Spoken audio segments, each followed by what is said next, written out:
ඔයාලට ගොඩ යන්න තියෙන කාරණා තුනයි තියෙන්නේ. එක මොකද්ද? ලැබීම කියලා දෙයක් නැහැ.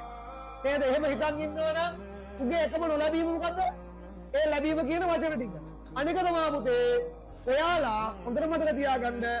ඔයාලා ජීවත් වෙන්නේ ජොබ් කරන්න නෙවෙයි, ජොබ් කරන්නේ ජීවත් වෙන්න කියලා හිතන්න. අනිත් කාරණා මොකද්ද?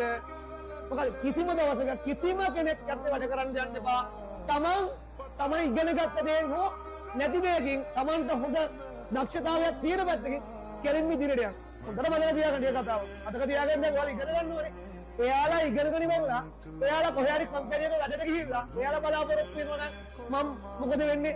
කෝටි දෙකකට වාහනයක් ගන්නවා, හොඳ ලක්ෂරි ගයක් හදා ගන්නවා කියලා කිසි දෙයක් කවදාවත් නැහැ.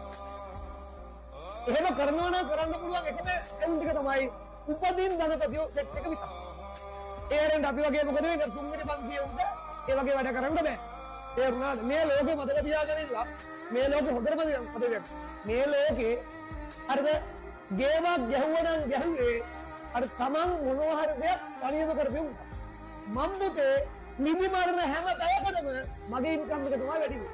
හැබැයි උඹලා වෙන කම්පැනියක් ගිහිල්ලා ඕටි කරලා ඉවරලා පැයක් වැඩ කරොත් ඒ හම්බෙන ඉන්කම් එකෙන් ඔබට හම්බෙන්නේ කොච්චර?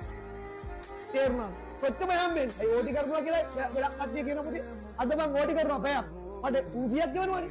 හැබැයි උඹ කවදාවත් හිතුවද උඹ කරපු පැයෙන් කම්පැනියට 2000ක් ගියා කියලා?